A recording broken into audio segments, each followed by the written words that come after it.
I've been a physician for over 20 years, and I need to be completely honest with you about something I wish I had spoken about sooner. Somewhere in this country right now, a man or woman over 60 is sitting in an emergency waiting room, terrified. Their chest feels tight. There's pressure behind the sternum, maybe a dull ache spreading up toward the jaw.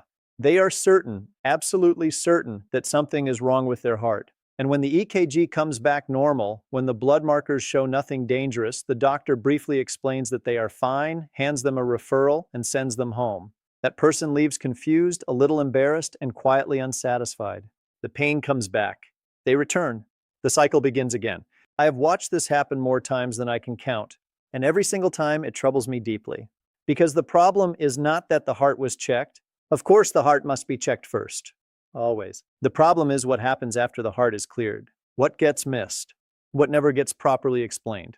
What quietly continues causing crushing, frightening, completely real chest pain for months, sometimes years, while being either dismissed or misattributed. This is not a rare edge case. Studies indicate that up to 60% of patients who arrive at an emergency department with chest pain may have a cause that has nothing to do with the heart. Nothing. And yet the conversation rarely goes deep enough into what that cause actually is. Today, that changes. I'm going to walk you through exactly what is happening, why your body does this, what the real culprit is, and what you can do about it starting tonight. Here's what most people believe. When you feel chest pain, you think heart. And that instinct is reasonable. It is trained into us by decades of public health messaging, by every news story about a heart attack, by every television drama where someone grabs their chest and collapses. The heart has become the default explanation, the first and often only answer for any discomfort felt between the collarbone and the stomach. Doctors trained in this framework, patients conditioned in this framework, and the entire first wave of any chest pain evaluation is built around it. Run the EKG. Check the troponins. Do the stress test. Rule out the heart. But here is something that most of that messaging leaves out. Your chest is not just a house for your heart.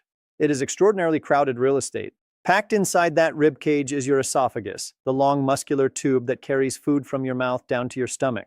Your lungs, major blood vessels, cartilage connecting your ribs to your breastbone, muscle layers, nerves. All of them are capable of generating pain. All of them sit close together. And here is what makes this so confusing. Many of them share the same nerve highways heading up to the brain.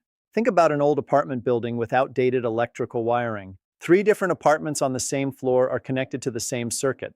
When an alarm goes off, you cannot always tell from the alarm panel which apartment triggered it.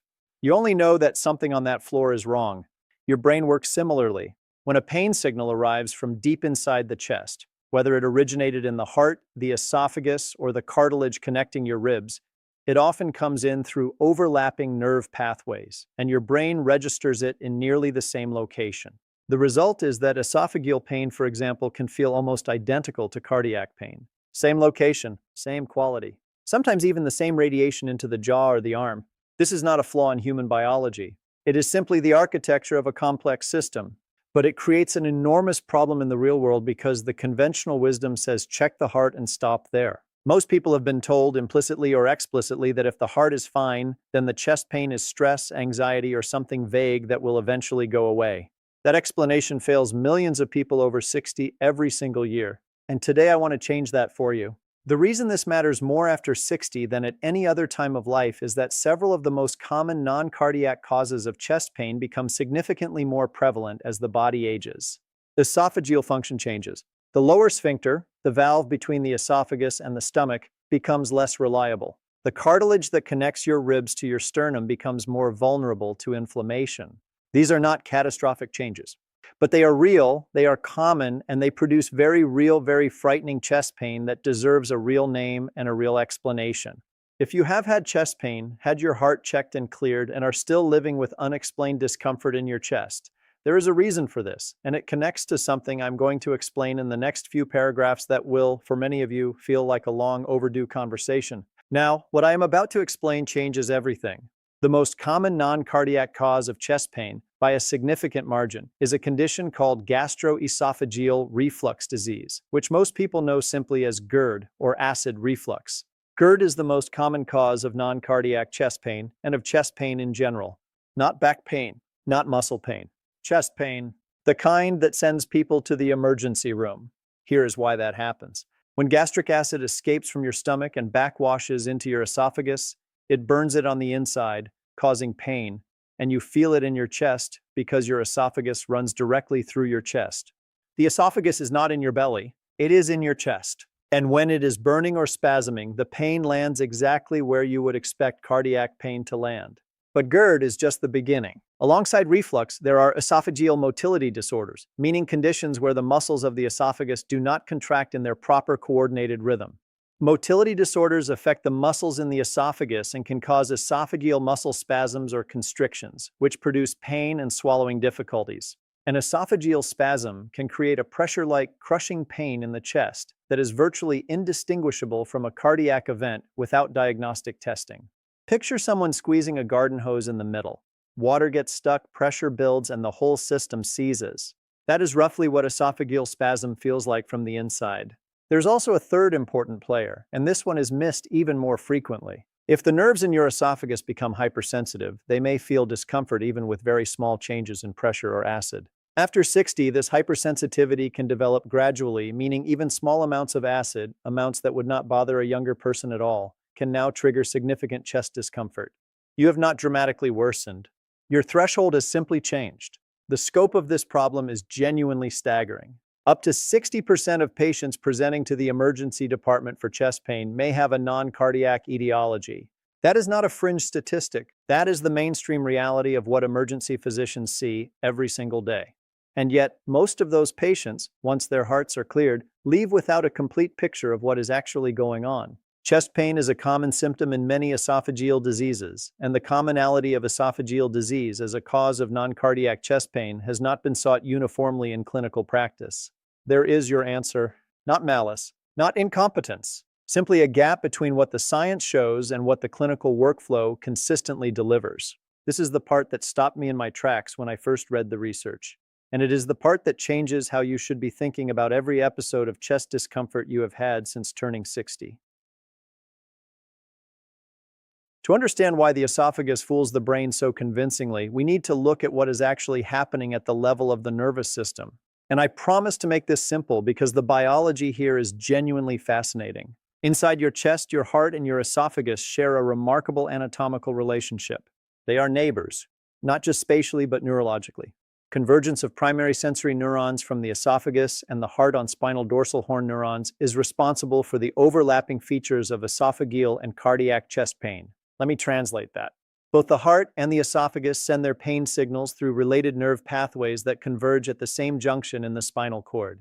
When those signals arrive at the brain is essentially reading two different messages written on the same envelope.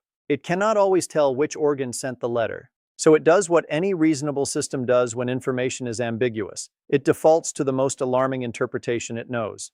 And for chest pain, that default is the heart. The primary nerve responsible for much of this overlap is the vagus nerve, the longest, most wide-ranging nerve in the autonomic nervous system. The vagus nerve has a branch that serves the heart, lungs, and esophagus. One nerve, 3 organs, all wired together through the same main trunk.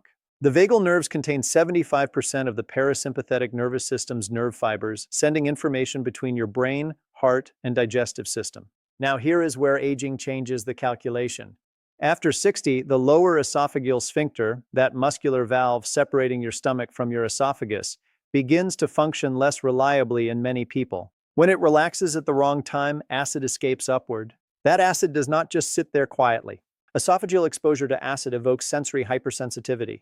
This means that even after the acid retreats, the esophageal nerve endings remain on high alert. They have been irritated. They are now more reactive. The threshold for triggering a pain signal drops, and the esophagus begins misreporting normal sensations, like swallowing or the passage of food, as pain signals that feel dangerously like chest pressure. Picture the fire alarm in a building that has been through a real fire once. The smoke sensors, after the event, are far more sensitive than before. A small amount of cooking smoke now sets them off. That is your esophagus after prolonged acid exposure. The original fire may have calmed, but the alarm system stays sensitive. And every time that alarm goes off, your brain reads it as urgent, because the wiring says chest and the brain says heart. The innervations of the deep structures of the thorax follow common pathways to the central nervous system, making it difficult to localize the source of pain. This is not you being overly anxious. It is not imagined discomfort. It is a well-documented neurological phenomenon that affects a massive number of people over 60, and understanding it is the first step toward actually addressing it. The second cause that deserves serious attention is costochondritis. Costochondritis is an inflammation of the cartilage that connects the ribs to the breastbone, and it is a well-recognized cause of chest pain that can mimic cardiac symptoms. After 60, the cartilage throughout the body becomes less resilient. A simple movement, reaching overhead in the kitchen, turning too quickly while gardening, even a long stretch in the morning, can trigger this inflammation. The pain is located precisely where people expect a heart attack to hurt. It is sharp or aching, can radiate, and can last for days. And it is completely treatable once properly identified. What is the one detail that helps distinguish it? If the pain increases when you apply pressure directly to the spot on the chest wall, it is more likely to be musculoskeletal in origin. Try it gently. If pressing on the breastbone or the area where the ribs meet, it intensifies the discomfort, that is an important signal, one your doctor needs to know about. Now, here is a question I want you to honestly answer in your own mind. How many times have you felt that chest pressure and immediately thought, something is wrong with my heart? And how many times did anyone explain to you, in clear and simple language, that your esophagus was the more likely answer? Most people get this part entirely wrong. And that mistake is costing them months of unnecessary fear, unnecessary medication, and unnecessary suffering. When chest discomfort comes back after a cardiac clearance, meaning the doctors checked the heart and found nothing, the instinct of many people is to simply wait it out, dismiss it as stress, or avoid anything that might make it worse. They stop exercising because they are afraid of triggering it. They stop eating certain meals. They start sleeping upright on the couch because the pressure is worse lying down. They build their entire life around trying not to feel that feeling without ever targeting the actual source. And the actual source, the esophagus, the acid reflux, the motility dysfunction, quietly continues. Every night while lying flat, the stomach contents have a more direct path to reflux upward. The burning begins. The inflammation continues. The nerve hypersensitivity deepens. And the next morning, that person wakes up with more chest tightness than the night before, convinced their heart is deteriorating when in reality, their esophagus is simply asking for a different kind of attention. Here is what the research consistently confirms. Recent studies suggest the use of a proton pump inhibitor test as the first diagnostic tool in patients with non-cardiac chest pain. What that means in practical terms is this. When a patient has been cleared of cardiac causes and is still experiencing chest pain, a short supervised trial of acid-suppressing medication, prescribed and monitored by a physician, can serve as both a diagnostic tool and a treatment. A controlled trial showed that more than 80% of patients with non-cardiac chest pain had significant symptomatic improvement on twice-daily omeprazole, compared with only 6% on placebo over 2 months. 80%. That is not a modest improvement. That is a transformative result, and it happens because the correct organ was finally being treated. But medication is only one part of the picture.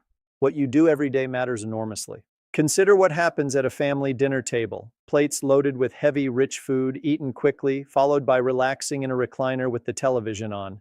Then bed within an hour or two lying flat. Every one of those steps is a setup for reflux.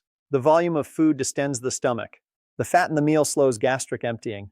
The horizontal position removes gravity from the equation. The result is predictable, and for many people over 60, it happens every night without them ever connecting the dots to the chest discomfort they feel in the early morning hours.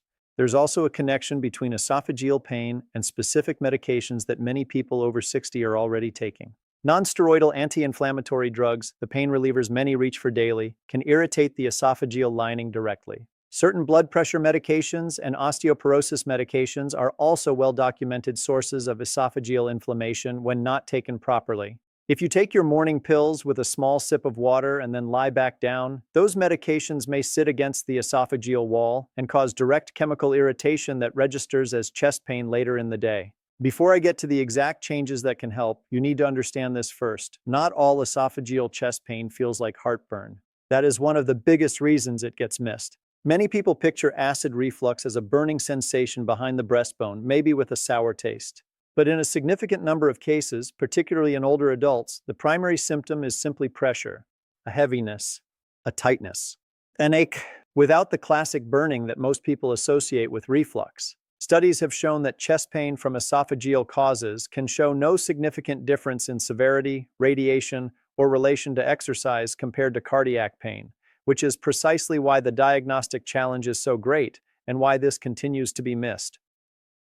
And this is exactly where waiting is not an option, because the practical changes that address this are simple, they are within your control, and they start working quickly once you know what to do. The first and most powerful change involves the timing and position of your body after eating. After any meal, and especially dinner, try to remain upright for at least 2 to 3 hours before lying down. Gravity is one of your most underused tools for managing the esophageal environment. When you are upright, stomach contents stay below the esophageal valve. When you lie flat within an hour of eating, that valve is fighting both a relaxed muscle and the direct physical weight of stomach contents pushing against it. The second change involves elevating the head of your bed by approximately 6 to 8 inches, not just adding an extra pillow, which bends the body and can actually increase abdominal pressure, but raising the entire head end of the mattress. Studies examining this simple intervention in older adults find meaningful reductions in nighttime reflux and the morning chest discomfort that follows. For the person who wakes up every morning with that familiar pressure and grabs for antacids before breakfast, this single structural change in how they sleep can produce a noticeable difference within the first week. Third, pay attention to meal composition and meal size separately. The volume of a single meal matters more than most people realize. When the stomach is distended beyond its comfortable capacity, pressure on the lower esophageal sphincter increases mechanically.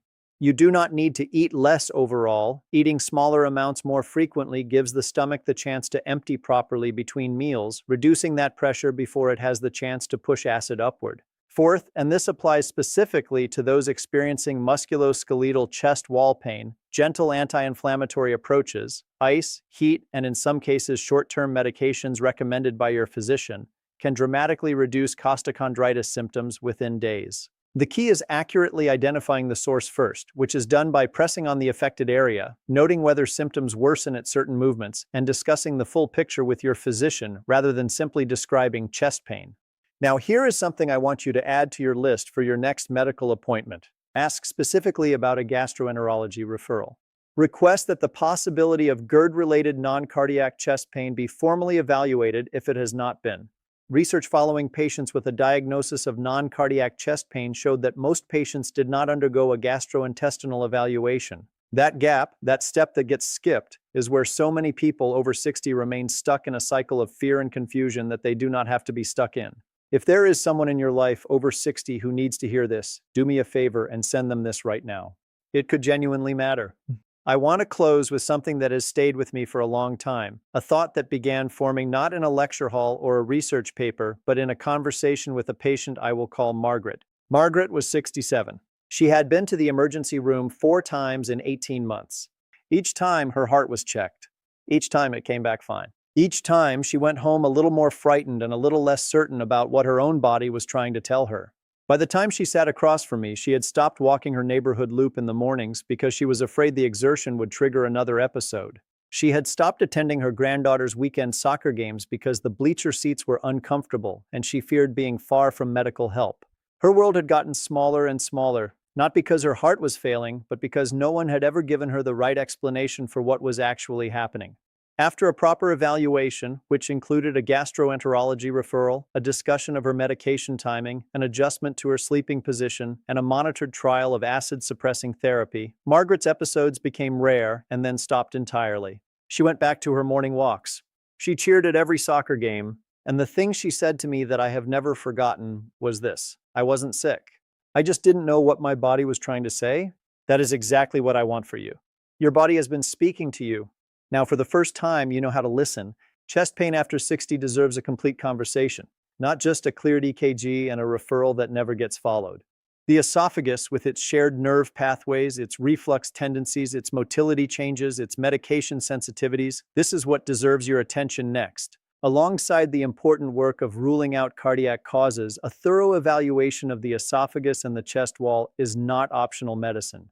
It is responsible medicine. Chest pain is a common and frightening symptom, and once cardiac disease has been excluded, an esophageal source is most likely. You deserve to have that conversation with your doctor. You deserve to walk into that appointment armed with the right questions, the right language, and the understanding that your pain is real. It has a name, and it has answers. Ask about non-cardiac chest pain. Ask about GERD evaluation. Ask whether esophageal motility has been considered. Ask someone to press gently on your chest wall to check for costochondritis. These are not aggressive requests. They are reasonable, evidence-based conversations that your physician should welcome. Please, do not let this important information sit in your memory without acting on it. Take notes if you need to. Write down the questions you want to ask. And if this shed light on something you or someone you love has been quietly struggling with, I want to encourage you to subscribe and stay connected. There is so much more I want to share with you, because understanding your body, really understanding it, is the most powerful form of self-protection that exists. And you have just taken a meaningful step in that direction today. Your body has been speaking to you. Now, for the first time, you know how to listen,